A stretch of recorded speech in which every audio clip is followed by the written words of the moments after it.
Hello friends, இன்றைக்கி இந்த வீடியோவில் என்ன பார்க்கணும்னா யோனோ கேம்ங்கிற ஒரு பெஸ்ட்டான மணி ஏர்னிங் அப்ளிகேஷன் இருந்து பேமெண்ட் லைவாக வித்ரா பண்ணி காமிக்கிறோம்.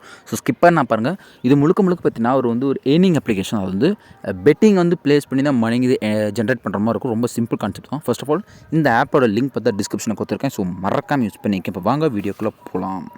ஓகே ஃப்ரெண்ட்ஸ், இங்கே பார்த்தா தெரியும் நம்மளோட வேலெட்டில் கிட்டத்தட்ட 126 இருக்குது. நான் சின்ன சின்ன கேம்ஸ் ப்ளே பண்ணி தான் என் பண்ணேன். அதாவது இந்த மைனிங் கேமாக இருக்கட்டும், ரம்மியாக இருக்கட்டும், ட்ராகன் வெஸ்ட் டைகர் ப்ளே பண்ணி தான் என் பண்ணேன். ஓகேங்களா? இப்போ பேங்க்கு போய்ட்டு வித்ரா பேலன்ஸ் பார்த்தீங்கன்னா ₹126 இருக்குங்களா. இந்த பேமெண்ட்டை நான் வித்ரா இன்ஸ்டன்ட்லி கொடுக்குறேன். கீழே பார்த்தா தெரியும் மினிமம் ₹100 இருந்தாலே போதும், நம்ம பேமெண்ட் வித்ரா பண்ணிக்கலாம். ஸோ நான் ஒரு குறிப்பிட்ட அமௌண்ட் ஒரு ₹115 நான் செட் பண்ணிக்கிறேன். ஸோ நான் ஏன் 115 செட் பண்ணிக்கிற ரீசன் சொல்கிறேன். ஸோ இதில் டேக்ஸ்ன்னு பார்த்தீங்கன்னா ஒரு கொஞ்சமாக பிடிக்கிறாங்க. அதனால தான் பாருங்கள், டேக்ஸ் பிடிக்கிறாங்க. ₹115 கொடுக்குறோம். ஸோ பேலன்ஸ் பார்த்தீங்கன்னா ஒரு ₹9 பிடிச்சிக்கிட்டு மீதி பேமெண்ட் போட்டதாக சொல்கிறாங்க. நான் வித்ரா நான் கொடுத்துட்றேன். உங்கள் டைம் கூட நோட் பண்ணிக்கங்க. ஸோ மினிமம் பார்த்தீங்கன்னா 10 நிமிஷத்தில் பேமெண்ட் சென்ட் பண்ணி விட்டுறதா சொல்லியிருக்காங்க. ஸோ கொஞ்சம் நான் டைம் நோட் பண்ணிக்கும். சரிங்களா? ஓகே, இப்போ பேக் வந்துடுவோம். இப்போ பார்த்தீங்கன்னா வித்ராவல் பார்த்தீங்கன்னா 8/26க்கு ₹115 கொடுத்துருக்குறேன். ஸோ நான் பேமெண்ட் ரிசீவ் ஆகிட்டு மேக் பண்ணுறேன்.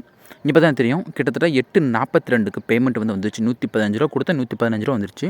ஸோ ரொம்ப சிம்பிள் தான் ஃப்ரெண்ட்ஸ். 100% லெஜிட்டாக பேமெண்ட் தராங்க. இங்கே பாருங்கள், வித்ராவில் பார்த்தீங்கன்னா சக்ஸஸ் முன்ன ப்ராசஸிங்கில் இருந்தது, இப்போ அது சக்ஸஸ் இருக்குது. நீங்கள் மணி அதிகமாக ஜென்ரேட் பண்ணணும்னு நினச்சிங்கன்னா ரொம்ப சிம்பிள் தான். உங்கள் ஃப்ரெண்டை அதிகமாக ரெஃபர் பண்ணி விடுங்க. ரீசன் பார்த்தீங்கன்னா, நீங்கள் ரெஃபர் பண்ணுற ஒவ்வொரு ஃப்ரெண்டுக்கும் பார்த்தீங்கன்னா ஃபர்ஸ்ட் ஆஃப் ஆல் நீங்கள் ஒருத்தர் ரெஃபர் பண்ணிங்கன்னா உங்களுக்கு டேரெக்டாக ஒரு ₹5 கிடைக்கும். ப்ளஸ் அவங்க கேம்ஸ் ப்ளே பண்ணாலோ, இல்லை டெபாசிட் பண்ணாலோ, இல்லை அவங்க வித்ரா பண்ணாலோ அதிலிருந்து கமிஷன்ஸ்ங்கிறது உங்களுக்கு ஜென்ரேட் ஆகிட்டு இருக்கும். நினச்சி பாருங்கள், நீங்கள் ஒரு 5 பேர் திரும்ப ரெஃபர் பண்ணி விட்டிங்கன்னா அவங்க எந்த அளவுக்கு கேம்ஸ் ப்ளே பண்ணுறாங்களோ, அவங்க டெபாசிட் பண்ணாலும் வித்ரா பண்ணாலும் அதிலிருந்து லைஃப் டைம் கமிஷன்ங்கிறது உங்களுக்கு கிரெடிட் ஆகிட்டே இருக்கும். நீங்கள் அதை ஈஸியாக வித்ரா மட்டும் பண்ணிகிட்டே இருக்கலாம். ஓகேங்களா? என்னோட சஜஷன் இவ்வளோ தான். சப்போஸ் இந்த ஆப்பில் ஏதாவது டவுட்டாக இருந்தாலும் கீழே கமெண்ட் பாக்ஸில் கமெண்ட் பண்ணுங்கள். தேங்க்ஸ் ஃபார் வாட்சிங்.